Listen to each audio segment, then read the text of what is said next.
spent so many years peering through time, looking for you.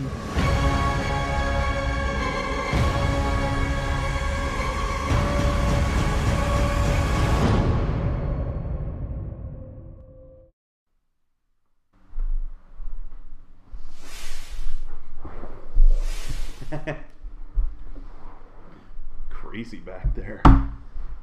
Hey guys, we just got back from the Dark Dimension. Welcome to the FanSplash podcast. We are your hosts, Jesse Swift and Tyler Hall, and we just came back from seeing the newest installment in the Marvel Cinematic Universe, Doctor Strange. As you can see, we are fully prepared with our mind-bending Doctor Strange poster and our IMAX poster and the Eye of Agamotto and your brilliant Steve Ditko craziness Marvel art from the 70s where everyone was on psychedelics and acid. And in case you haven't been to one of our reviews before, we are going to do spoiler free in the front and then spoilers in the back. So we're going to spend like the first 10-15 minutes just kind of giving you overall thoughts without spoiling any parts of the movie in specific, what we thought about the movie. First, I want to ask you, Tyler, what did you think about the movie? I liked it a lot. I liked it much more than I thought I was going to. In fact, I would say that I loved it. I was very much looking forward to this movie. Funny thing was, it was, I want to say 3, maybe 4 years ago. I was on Netflix, and I love watching animated superhero stuff. It's my kryptonite, pun intended. And I saw animated Doctor Strange and it said Marvel on it. I was like, I've heard of Doctor Strange, but I don't know anything about him. And so I watched the animated movie. It's about an hour, 15 minutes long. Followed a similar story to what we got to see. And that was my introduction to Doctor Strange. I was like, that's a really cool character. I hope at some point we can see him done live action. I believe the movie came out in like 2007, but it was out for a few years before I ever saw it. 2007, yeah. And then Marvel said, hey, we're going to do a Doctor Strange movie shortly into Phase 3. I was like, well, Marvel, you know who you should cast for Doctor Strange? This was shortly after starting to watch Sherlock and also having seen Star Trek Into Darkness. I was like, my boy Benedict Cumberbatch. And then they're like, well, we're thinking Joaquin Phoenix. I was like, that's like, I can't be mad at that choice because he's very talented. Because it would be a very, very good choice. Right. It would be. It would have been a good choice. He's a very dedicated, very method actor, and he looks the part as well. So there were rumors shortly before they said the focus was going to Joaquin Phoenix. There were rumors of Benedict Cumberbatch, and then he got interviewed. He's like, "Well, I'm actually doing like Hamlet on Broadway or something like that." He was doing a play, and he's like, "It conflicts with my schedule, and so I can't do it." I was like, "God damn it!" And then we hear that Joaquin Phoenix, I'm going on a rant here, I'll try to speed through it, is or, you know, whatever. So they said Joaquin Phoenix leaves the project, and I'm sitting here like, so, and they're like, well, and we pushed back the release date of Doctor Strange. I was like, so, and we cast Benedict Cumberbatch. So excited. So, in the comics, he says incantations.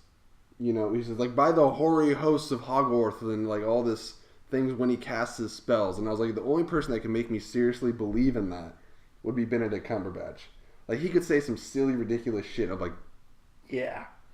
But he doesn't say him. But he doesn't say anything. He just casts a spell. And you know what? That might be for the best, because I think that's the most digestible way to do it for the general audience. Other things that we really enjoyed, other than the casting, because the casting was phenomenal. I think the obvious choice is the visuals, which is what they've been selling us in the trailers.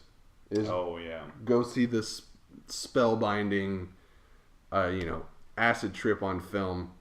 All the colorful Steve Ditko goodness. Steve Ditko was like the artist that really brought Doctor Strange to life and did all the psychedelic coloring and stuff. Do we recommend this movie in 3D, Tyler? Oh yeah, see it.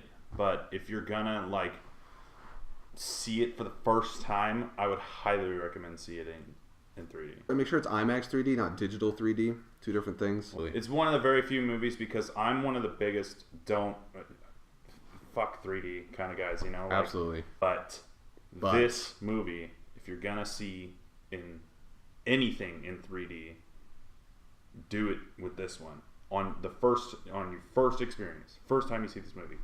When I saw the trailers, I was like, I have the weird, like, just compulsion to see a need to see this in 3D. So we did, and I do not regret it at all. It was an experience, and that is a movie that you want to be sucked into and enjoy the ride. Absolutely. I would say that everybody brought their A game as far as the cast goes, and I would say that I have very few concerns going into this film, but one of them was Rachel McAdams, only because I've seen her in a few movies. I don't really like her, and Notebook. I didn't like her performance in the Sherlock Holmes movies. She did great, and I like that.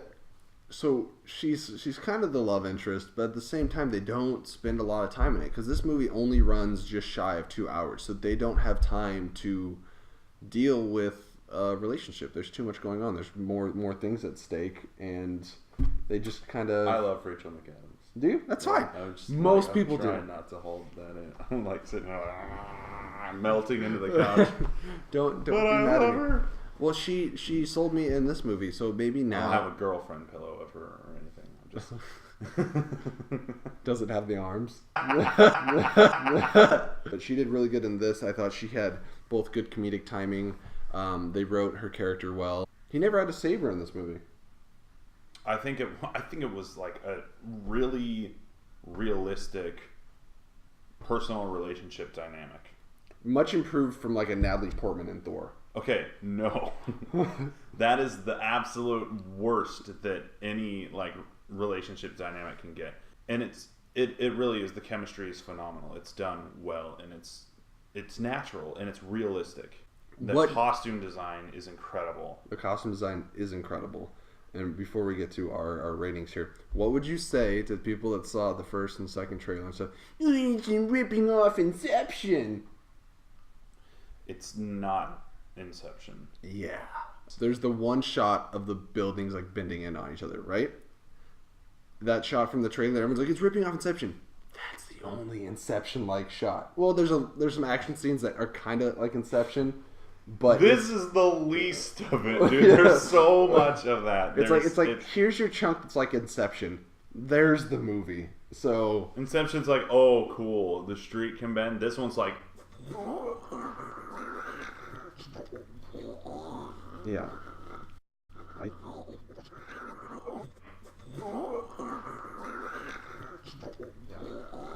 Oh my gosh. It was awesome to watch. What do you rate this movie? With other Marvel films. Are you going to give us a strange rating system? Yeah. With other Marvel films, I'm going to do a 9. Okay. Especially for standalone introduction origin stories, it's phenomenal. Visually, and like it was a good score. Yeah. Everything about the movie other than the story. Okay, so just like the backbone of the movie. Story's going to be about a 7 because it's formulaic. It's Marvel's proven formula.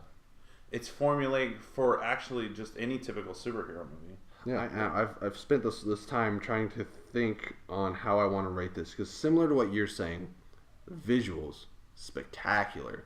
The score puts you in a good mood. It's just so the score immersive. Was great. Something we didn't mention yet. The humor was great. After they were pretty much done wrapping principal photography, they asked him to rewrite the script because they felt like they didn't have any humor, which is something that the Marvel movies are kind of known for. Mm-hmm. And they felt like the movie took itself a little too seriously. When I heard that news, I got nervous because I was like, "Oh God, Suicide Squad!" Thank you, thank you. I'll just choke it till it dies. Oh my gosh, I'm gonna give it a 9. I was bouncing back and forth between 8.5 and 9. I'm giving it a 9 also. I feel like the last 5 reviews I've done, I give it a 9. Not true. I gave Ghostbusters a 6. So the reason it doesn't get a 10 is the formulaic story, I think. Because I really can't think of anything else you can say negatively about this film. It was too short. Thank you. The movie, it comes... Are we moving into spoilers? Because I will say one negative thing. All right, guys.